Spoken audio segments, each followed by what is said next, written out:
Shavuos Daf Kaf Aleph Amud Aleph, forging Hashem's signature, Beit Din Shel Ma'ala Ein Menakim Oto. There's a difference between telling a lie and forging a signature, even in normal issues. Telling a lie, being dishonest, has its own consequences and is serious. But when you forge somebody else's signature, it becomes much more serious. And here we talk about the idea of kibiyochel, so to say, forging Hashem's signature itself. So we learn in the Aseret Hadibros, in the Ten Commandments, Lo tisa et Shem Hashem Elokecha lashav. Don't use Hashem's name to authenticate that which is meaningless. Ki lo yonakeh Hashem et asher yisa et shmo lashav, because Hashem will not forgive one who takes his name in vain, as it's translated normally in English. And then in Vayikra we have Lo tishav'u v'shmi lashaker, you may not swear falsely using my name, because if you do that, v'chilalta et Shem Elokecha ani Hashem, you're causing a chilul Hashem, you're profaning Hashem's name. Those are the psukim that we deal with. Says our Gemara, Rabbi Yehuda Omer Mirshum Rabbi Yossi Aglili, Kol lat lo ta'aseh sheba Torah lav sheyesh bo ma'aseh, lo kin alav, v'she'en bo ma'aseh ein lo kin alav.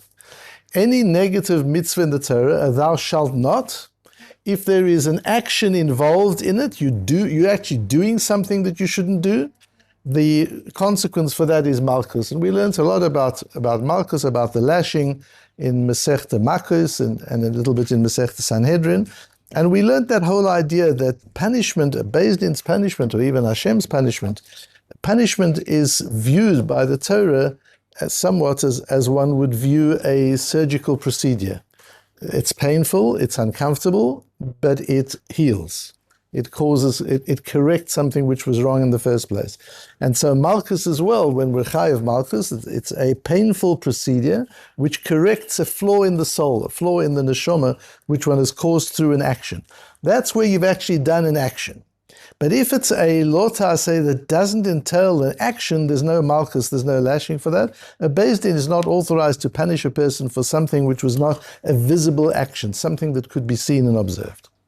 Chutz minishba u'meimer mekalel et chavero b'shem, with three exceptions. The one of them is nishba, a person who makes a false oath. Nishba min Aaron, where do we know that from? Omer Rabbi Yoch mishum Rabbi Shimon Yochai Makra. The Gemara quotes our posuk from the Ten Commandments.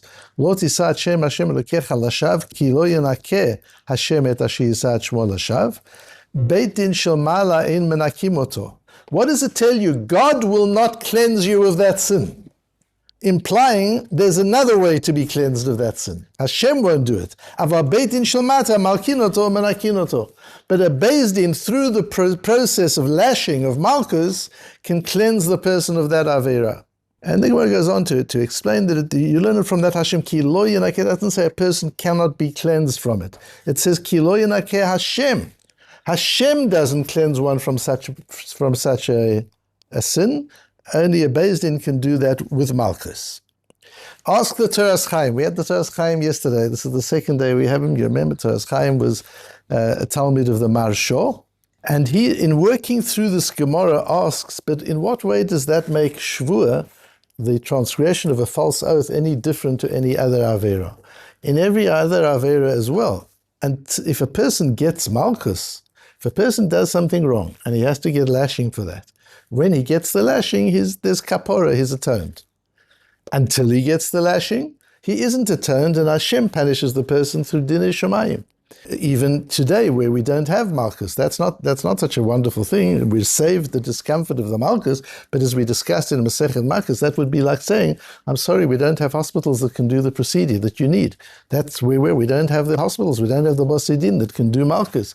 So you're left to find kapora from Hashem himself, and that entails, God forbid, that entails punishment min hashamayim. So says the Toras Chaim, why is a shvu any different? What's the Gemara saying? Until you get malchus, Hashem doesn't forgive you. The only way you can be forgiven is by getting malchus. That's the same with every avera. Until you get malchus, Hashem doesn't forgive you. What's the difference? That's the Toras Chaim's question as he learns through the Gemara. And that forces him to say, therefore, you must explain this Gemara a little bit differently, and you must say that what we're saying here is not that it's either or. that you can get malchus, you can get a lashing, and then there's kapora, then there's atonement. And if you don't get a lashing, atonement comes through Din Hashemayim, through Hashem, doing punishing us in Hashem's way. No, says the Toras Chaim, here there are two sets of punishments, unlike any other Avera. Yeah, the one set of punishment is malchus, and the other set of punishment is Din Hashemayim, and one gets them both. For forging Hashem's signature, for using God's name to authenticate that which is false, that has two different punishments. There's malchus and there's Din Hashemayim, and one has to get them both. That's how the Toras Chaim learns the Gemara. There is a different way of answering the Toras Chaim's question, and that's brought in passing. There's a sefer called Chidushei Basra by Reb Chaim Dov Altuski. The Chidushei Basra was an interesting sefer. He wrote many, many Sforim. He was the son-in-law of Rav Scheinberg. He died only a few years ago. And he wrote the sefer Chidushei Basra. Part of the purpose of the Chidushei Basra is to smuggle Rabbi Yoshe Ber into the yeshivish world, Rabbi Yoshe Ber Soloveitchik. At that time, in the 60s and 70s, when he was writing this work, the 80s, Rabbi Yoshe Ber Soloveitchik wasn't a known brand in the yeshiva world. He was in Yeshiva University. He was part of the modern Orthodox community of learners in the United States, but in the yeshiva world, in Ponevezh and Chevron and Brisk, they didn't know his work, and they didn't recognize him because he was enormously controversial at that time. So Rav Altuski, who did have credibility in the Torah world, he was Rav Scheinberg's son-in-law, he was a big Rosh Yeshiva himself, he had the credibility, so he brought Rabbi Yoshe Ber Soloveitchik's Torah into the yeshiva world because his works were accepted in the yeshiva world. And he doesn't mention Rabbi Yoshe Ber Soloveitchik's name. Although he's a Talmud, he calls him HaMasbir. HaMasbir is the person who explains. But the Masbir is also the Rosh Tevis, it's also the initials in reverse of Rabbi Yoshe Ber Soloveitchik Moreno, our teacher, Rabbi Yoshe Ber Soloveitchik. So the yeshiva world was learning Chidushei Basra and talking about what the Masbir says and how the Masbir explains, not realizing that this way they were actually learning the Torah of Rabbi Yoshe Ber Soloveitchik. Later on it became into when his work was published and people realized how great he was, it became far more accepted. And he brings, in the name of the Masbir, he brings the comment that what the Gemara might be saying here is that normally if a person does tshuva, Hashem forgives. With shvur sheker, if one makes a false oath using God's name, tshuva doesn't help. Even if you do tshuva, there's still punishment, unless there's malchus. So what does he ask? What does the Toras Chaim ask? What's this different from other Averas? Other Averas, if you do tshuva, you're forgiven. Shvur sheker, you're not forgiven until there's malchus. But if there is malchus, then you're forgiven even by Hashem. So what you need to understand is that there are two different ways of learning the Gemara. The one way of learning the Gemara is, even if you get malchus, you are not excused by Hashem, which is the way the Toras Chaim learns it himself. Even if you get malchus, you're not excused by Hashem. There are two facets to it. You get malchus and there's punishment from Hashem. According to the way Rabbi Yoshe Ber Soloveitchik is learning it is, no, it's possible that if you get malchus, then, and you've done tshuva. It doesn't work if you haven't done tshuva.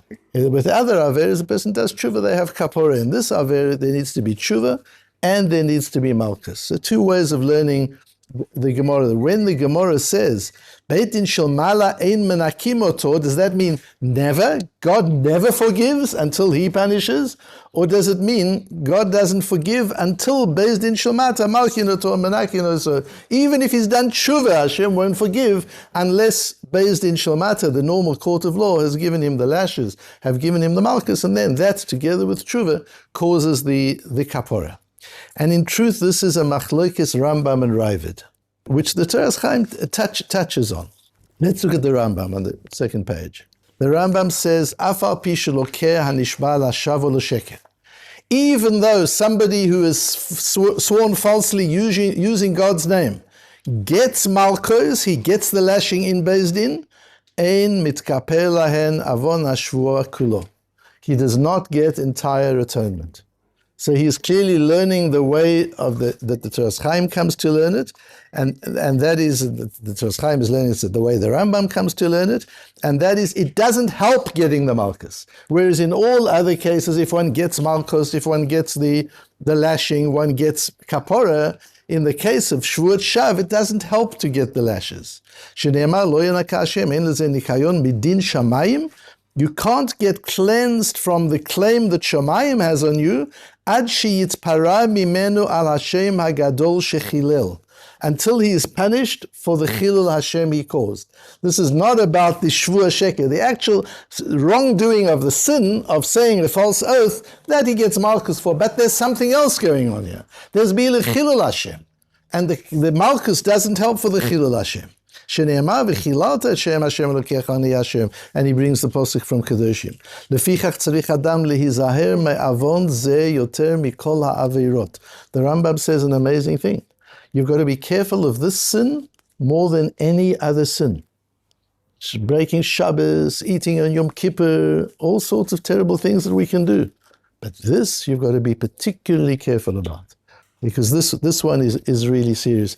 And one has to be careful because people do that in their normal speech. I swear to you, I swear by God, and things like that are terrible, terrible averos. We've got to stop the children saying things like that. Those things are one has to be careful. Mikol averot. And the Rambam goes on in Halacha Beis, Avon ze achamurotu kemo shebiarnu b'ilchos tshuva, af al pi she'en bo lo karet v'lo mitat beidin. There's no chorus, there's no Mrs. Beis-Din, so you might think it's not the end of the world. The punishments aren't that bad, it's just malchus. Yesh bo chilul Hashem ha'mekudash, hu gadol mikol ha'avonot. This is not just you swore you did something wrong. You undermined Hashem's name. You profaned Hashem's name. That's something that can't be forgiven by any punishment that Beis Din can give. Now the Ravid asks on the Rambam, and the Ravid clearly is going the other route. The Ravid says, what do you mean it doesn't work? We know that even if a person does something which is guilty of death, a capital offense, when you get the death sentence, there's kapara. And we know that Malchus is in place of the death sentence. You get the lashing, it's not quite death, it's one step less than death. And we know that if death can atone, surely Malchus can atone. And the Migdalos says, but what are you talking about? The Gemara is quite clear that it doesn't atone. But the Ravid is learning the way we learned it through the Yoshe Ber Soloveitchik, that the way to learn the Gemara is not that getting Malchus doesn't atone. It's until you get Malchus, there's no atonement, even if you've done Tshuva. There has to be Malchus. But says the Ravid, once there's Malchus, clearly there's Kapora. Once a person's punished by a Beis Din and he's done Tshuva, clearly there's atonement. Says the Radvaz, no, that's not what the Rambam means. So it's interesting, we've got, as we had yesterday, we had the Toras Chaim and the Radvaz. And I pointed out to you that the Toras Chaim probably hadn't seen the Radvaz. Rabbi, you asked when with the Radvaz. It seems the Radvaz on this part of the Rambam was only published as part of the Rambam at the beginning of the 20th century. So the Toras Chaim was 200 years before that. He hadn't seen the Radvaz. And here again, had he seen the Radvaz, he might have modified, because the Radvaz takes what he says a little further. Says the Radvaz, Hisig alav ha'Ravid, he brings the Ravid and so on, and the Migdalos questions the Ravid. Umash ani sover bedat Rabbeinu, and the Radvaz, in his crystal clear, penetrating way, explains the Rambam. Ki yesh b'shvuat shav o sheker onesh shvuah v'onesh chilul Hashem. There are two separate averot here. There are two separate transgressions. You've told a lie under oath. That's very serious. That's an avera. And for that, there's Malchus. But there's a second avera, and that is Chilul Hashem. U'mi'onesh hashvua Beis Din shomatim menakin oto. By getting Malchus, he can be cleansed and atoned for the sin of a false oath. Aval onesh Chilul Hashem ein Beis Din yecholin lenakoto. In exactly the same way as if one does something against another human being, it doesn't help just doing tshuva. You've got to apologize to the other human being. The other human being has to excuse you. So if you've undermined Hashem himself, you can't say, I've got Malchus, I've done tshuva, I'm done. Hashem himself has to excuse you. A Beis Din can't do that. Ein Beis Din yocholim lenakoto, el HaKadosh Baruch Hu nifra. The Ribono Shel Olam punishes himself. That's the second punishment. So the Radvaz goes along with the Rambam's understanding, the way the Toras Chaim understood it, that Malchus is not enough. Even if you did tshuva, Malchus is not enough. God forbid, there's still a punishment from God over and above the Malchus. It's one of the few cases, if not the only case, where not only is there punishment from Beis Din, but on top of the punishment from Beis Din, there is an additional punishment. Why? It's not because you said the Shavua, that's the transgression. It's the consequences, it's the secondary level of what you've done. You've undermined Hashem's name. How have you undermined Hashem's name? You've taken truth to authenticate falsehood. Hashem is emes. Hashem is the essence of truth. To say something false is bad. But to take a signature of Hashem, to take the signature of truth and sign falsehood with the signature of truth, that is trivializing Hashem's name. That's turning Hashem's name into a strategic tool, into a way to get credibility, into a form of branding. You're using Hashem's name so that you should be believed. That's using it as a strategic tool. That's chilul Hashem, making it chol, using it in a secular sort of way, using it as a strategy. There are some things that are strategies and there are some things that are truths. There are some things that are values, and they're different. There are some things you use as a tool in order to accomplish an outcome. But emes is not used as a tool to accomplish an outcome. Emes, truth, is a value in and of itself. And it can't be used for any other purpose other than to stand for what it is, for the emes and the truth itself. And when we confuse truth with branding, when we confuse truth with strategy, and we use a packaging of truth to give credibility to something that is false, you put a hechsher on something that's treif. To eat something treif is bad enough, but to put a hechsher of a credible Beis Din and forge the sign of the Beis Din on the product and to say that it's treif, that's a terrible thing because you're undermining the whole power and authority. You're turning something which is meant to be emes into a tool for personal gain. And we need to make that separation in our minds all the time. There are things we can do for personal gain. There are strategies, there's packaging, there's branding, all fine. But don't use values. Don't use emes in order to sell yourself. Emes is something far more precious than a tool for branding and for sales.